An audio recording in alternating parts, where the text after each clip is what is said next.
आया, तुर्की का मायदा पूरा क्यों नहीं हुआ? 100 साल तो हो गए, क्यों नहीं हुआ? आपको सुनकर हैरत होगी कि तुर्की के अंदर 46% लिबरल है, 46% लिबरल पॉपुलेशन इन तुर्की, और 54% इस्लाम पसंद लोग हैं। और तैयब उर्दुगान का भी किरदार अब मशकूक हो गया। ठीक है, ये बिल्कुल अंदर की बात बता रहा हूं। अभी जो इनके एक सफीर थे जो तकरीर करते हुए गजा पर इंतकाल कर गए, वो असल इस्लाम पार्टी के सदर थे, जिन्होंने फलस्तीन का दर्द बयान करते करते अटैक हो गए, दोनों ने तकरीर अटैक हो गया। ये असल लोग हैं दर्द वाले, कि जो दर्द भी ना बयान कर सके अपनी उम्मत का, ऐसे लोग होते हैं। तो तैयब उर्दुगान का भी मामला ये, अभी इसने कुछ जो पार्ट्स होते बम के और गन्स के वो इसने बेचे, और पहले भी बेचे थे इसने यहूदियों को, अभी दोबारा फिर बेचे, इसी दौरान जंग के दौरान ही बेचे। इसलिए इसके किरदार पर वहां के उलमा इस वक्त इस पर कड़ी नजर भी रख रहे, कर भी रहे। और मायदा पूरा इसलिए नहीं हुआ कि जो तुर्की है वो 2 बर्रे आजम में लगता है। तुर्की का जो इस्तांबुल है ये यूरोप में लगता है, और तुर्की का जो बाकी हिस्सा है वो हमारे एशिया के साथ लगता है। तो जो लिबरल है वो ये कहते हैं कि भाई हमें ना एशिया में वैसे मसाइल बहुत, हमें यूरोप के साथ कर दो। तो उनकी ख्वाहिश है कि तुर्की पूरा यूरोप हो जाए, जैसे तुर्क ने किया था हाल कि कुरान पर पाबंदी, मस्जिदों पर पाबंदी, सफर पाबंदी। तो अब वो ऐसा दीन चाह रहे हैं वहां पर, क्या कि बिल्कुल यहां पर पाबंदी लगा दें। आ रही है समझ में आपको? लेकिन अभी इस्लाम पसंद लोग हैं वो कह रहे कि इस तरह, अब अमेरिका ने उनको कहा ठीक है तुमको यूरोप में ले लेंगे, लेकिन मायदे लवाजम पर बात ना करना। ये जब भी जलजला आया, ये जलजला क्या था तुर्की में? ये जलजला था, ये मसनूई जलजला था। मसनूई बारिश भी बरसाई अमेरिका ने 1960 में अपने हरीफ पर। जलजले भी मसनूई आने लगे। अब हार्प टेक्नोलॉजी इस्तेमाल होती है। ये हार्प टेक्नोलॉजी है क्या? ये लोग कहते मौलवियों को नहीं पता। हमने कहा आजा हमारे पास बैठ, तेरे सारे उलूम पढ़ के बताएंगे, तुझे हमारा कुछ भी नहीं आता होगा। हार्प टेक्नोलॉजी अमेरिका ने बनाई, एक दूर बयाबान इलाके में बनाई, वहां ना बंदा जाता है ना बंदे की जात जाती है।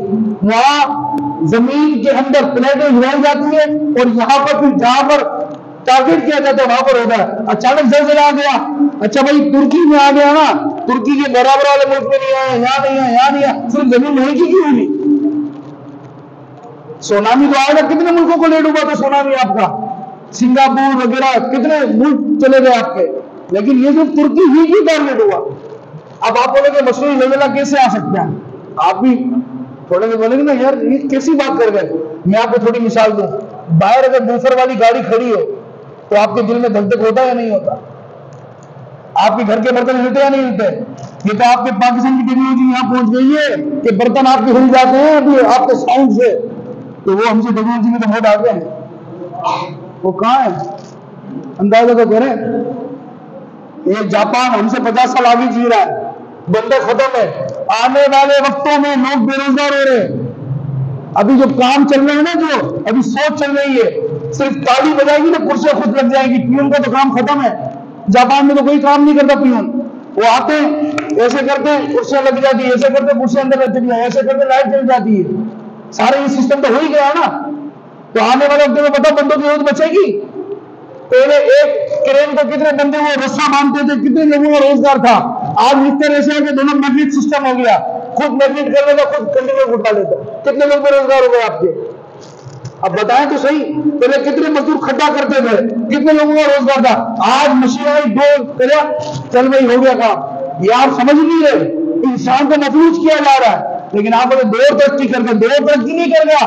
असल बात तो तुम्हें पता ही नहीं उनका टारगेट किया। पाकिस्तान में कितनी टेक्सटाइल बंद हो गई, क्यों बंद हुई? ये बातें मेरे और वो मुंबर की बात है। लोग कहते हैं ना कि क्या मेरे हाजिर पर ही वही होना चाहिए। भाई आपके कौम को पता होना चाहिए क्या। मेरी मस्जिद में मैं इसी तरह की बातें करता हूँ, साइंस पर जिस तरह की आप मुझसे बात करवा ले। आप ज्यादा पढ़े लिखे लोग हैं ना, वो आते भी नहीं है सामने मेरे। ये आपको पता होना चाहिए, ये सारे उलूम जरूरी है। मस्जिदों में बैठने वालों ने आंखों के ऑपरेशन किए हैं, सबसे पहले आंख के ऑपरेशन करने वाले भी हम ही हाफिज कुरान है। ये आज लोग ये घड़ी पहन के घूमते ना, ये वादापुर घड़ी ही मेरी ब्रांड है। अबे ये तुमने आज पहनी है, इस्लाम का बादशाह खलीफा हारून रशीद ने 1200 साल पहले घड़ी फ्रांस की सफीर को तोहफे भेजी है। हमें तो अभी पता ही नहीं मराठी क्या होता है। तो मैं आपको ये बता रहा हूं कि हम बहुत पीछे नहीं है। हमारे लोग काम करके गए, ये सारी हमारी टेक्नोलॉजी चोरी हुई है। इनको तो आता ही कुछ नहीं है। जो मुसलमान थे, हमारे बगैर पूरी दुनिया नहीं चल सकती। पूरी दुनिया किस पर खड़ी है? 0 से लेकर 9 तक गिनती करना।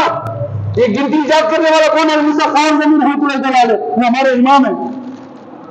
पूरी दुनिया का इसी पर तो काम है। चलो बात बहुत आगे चली जाएगी। तो ये इसलिए कायदे पर अमल नहीं हो रहा कि जो यूरोप के ख्वाहिशमंद है वो कह रहे कि नहीं हम आवाज उठा लेंगे, बेफिक्र हो जाओ, हमको यूरोप में ले लो। इसलिए जब कौम खुद मुत्तहिद नहीं हो ना, तो अपना मायदा कोई भी अमल नहीं करवा सकता। बात तो यही है ना। आइन तो हमारे पास भी है, लेकिन हमारी कौम ही बटी हुई है। एक अकीदे के लोग अलग तंजीमों में बढ़ गए, तो हमारा फिर आइन कौन गया?